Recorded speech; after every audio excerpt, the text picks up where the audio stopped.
ఏలూరు జిల్లా కైకలూరు నియోజకవర్గం కలిదిండి మండలంలో 2 రంగా విగ్రహాలపై ఒకేసారి దాడి జరిగింది. 2 విగ్రహాలు కూడా పేడపూసి గుర్తు తెలియని వ్యక్తులు అవమానపరిచారు. రాధారంగా మిత్రమండలి ఆధ్వర్యంలో కొంత నిరసన కార్యక్రమాలు చేపట్టినా కూడా ఏలూరు డీఎస్పీ కైకలూరు ఎమ్మెల్యే కామినేని శ్రీనివాస్ దోషుల్ని పట్టుకుంటామని స్పష్టమైన హామీ ఇవ్వడంతో వారు ఆందోళన విరమించారు. ఇదే విషయంపై మనతో మాట్లాడడానికి ఏలూరు డివిజన్ డీఎస్పీ ఉన్నారు శ్రావణ్ కుమార్. సార్, ఏంటి అసలు ఏం జరిగింది అనుకుంటున్నారు? ఎప్పుడు జరిగింది? ఏ సమయంలో జరిగింది? అందరికీ నమస్కారం. ఇది ఏలూరు జిల్లా కైకలూరు రూరల్ సర్కిల్లో ఉన్నటువంటి కలిదిండి పోలీస్ స్టేషన్లో ఈ కలిదిండి ఏరియా సానారుద్రవరం ఏరియాలో గౌరవనీయులైనటువంటి రంగా గారి విగ్రహానికి ఈ కొంతమంది దుండగులు దుశ్చర్యకు పాల్పడ్డారు. వారితో ఉద్దేశపూర్వకంగా తెచ్చుకున్నటువంటి ఒక దీంతో ఆయన విగ్రహాన్ని ఇచ్చేసి 2 వర్గాల మధ్య వైముష్యం పెంచాలనే ఉద్దేశంతో అతను కొంతమంది దుండగులు చేసినటువంటి దుశ్చర్య. దీనిపైనటువంటి అన్ని కోణాల్లో కూడా దర్యాప్తు చేస్తున్నాం.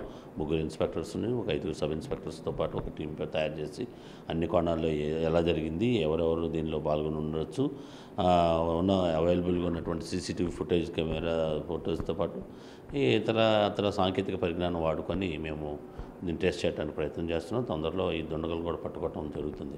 సరే, ఏంటి సీసీ విజువల్ ఉన్నాయా? ఇప్పుడు వీళ్ళు విగ్రహానికి అవమానపరిచే ఆ విజువల్స్ అన్నీ అక్కడ సానారుద్రవరం గ్రామం కలిదిండి 2 విగ్రహాలకి చేసింది ఒక్కరేనా, ఏదో వేరు టీంల కింద భావిస్తున్నారా? లేదండి, ఇది యాక్చువల్గా కూడా మనకున్న ప్రాథమిక సమాచారం ప్రకారం 2 విగ్రహాలని కూడా ఉద్దేశపూర్వకంగా చేశారు. ఒకటే టీం ఇది జరిగింది. అయితే ఏది ముందు జరిగింది, ఏది వెనక జరిగింది అనే దానిలో కొంచెం క్లారిటీ రావాల్సింది. దాని ప్రకారం చేస్తున్నాం. ఉన్నదాన్ని బట్టి ఏదైతే మనకున్న అవైలబుల్ ఫుటేజ్ ప్రకారం కూడా చాలామంది బహిరంగంగా కూడా వచ్చింది. దాని ప్రకారం కూడా చూస్తే ఇది ఉద్దేశపూర్వకంగా చేసినట్టుగానే కనపడుతుంది. సరే, ఏంటి కేసు ఏమైనా నమోదు చేశారా? దీని మీద ఎఫ్ఐఆర్ వేశారా? ఎంతమంది విజువల్లో ఐడెంటిఫై అయ్యారు? కైకలూరు ఎమ్మెల్యే 24 గంటల్లోనే దోషులను పట్టుకుంటామని చెప్తున్నారు. ఏంటి పోలీసుల ఇన్వెస్టిగేషన్ ఎంతవరకు వచ్చింది? ఇన్వెస్టిగేషన్ అండర్ ప్రాసెస్లో ఉందండి. ఇప్పుడైతే మనకు విజువల్ ప్రకారం అయితే 2 కనపడుతున్నారు. తర్వాత ఎంతమంది ఉన్నారు, దీని వెనక తెర వెనక భాగవతాలు ఏంటన్నీ కూడా తొందరలో బయటకు వస్తాయి. We will take care of it. And investigation ఇంకా అండర్ ప్రాసెస్లో ఉందండి. ఇన్వెస్టిగేషన్ కంప్లీట్ అయిన తర్వాత మీ ముందుకు తీసుకొస్తాం. సార్, ఒక్క రంగా విగ్రహాలు కదా, అల్లూరు సీతారామరాజు అయినా అంబేద్కర్ అయినా కూడా ఈ మధ్య ఎక్కువగా ఇటువంటి ఘటనలు జరుగుతున్నాయి రాష్ట్ర వ్యాప్తంగా. సో వీటిని అడ్డుకోవడానికి విగ్రహాలు స్థాపించే వారికి పోలీసులు ఉండేమని చెప్పాలనుకుంటున్నారు?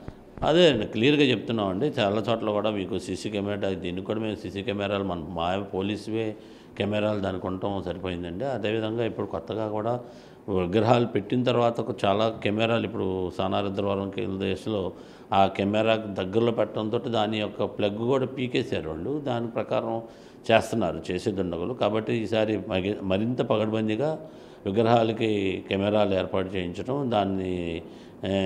దీన్ని కూడా వాచ్ చేయించడం కూడా, అందుకనే మేము వేరే ప్లాన్స్ తీసాము. అది బహిరంగం చేయటం అనేది కుదరదు. ఓకే, అయితే మొత్తం మీద చూసుకుంటే విగ్రహాలు ఏర్పాటు చేసేవారు వాటికి సంబంధించిన బాధ్యత కూడా ఆ విగ్రహ కమిటీ తీసుకోవాలి. రోడ్డు పక్కన విగ్రహాలు ఏర్పాటు చేసినప్పుడు అత్యంత జాగ్రత్తగా ఉండాలి చెప్తున్నారు. ఇప్పటికే కలిదిండి సానారుద్రవరం గ్రామాల్లో ఎవరైతే ఈ ఘటనకు పాల్పడ్డారో వారు సీసీ విజువల్లో ఎగ్జాక్ట్గా ఐడెంటిఫై అవుతున్నారు. తప్పకుండా అదే టీంలు ఏర్పాటు చేశాము. రాబోయే కొద్ది సమయంలోనే వారిని పట్టుకుని ప్రకారం శిక్షిస్తామని కూడా ఏలూరు డీఎస్పీ శ్రావణ్ కుమార్ చెప్పే పరిస్థితులు అయితే ఇక్కడ ఉన్నాయి. కెమెరామెన్ భాగ్యరాజ్తో సాగర్, బిగ్ టీవీ, కలిదిండి నుండి. For more videos like this, subscribe Big TV channel.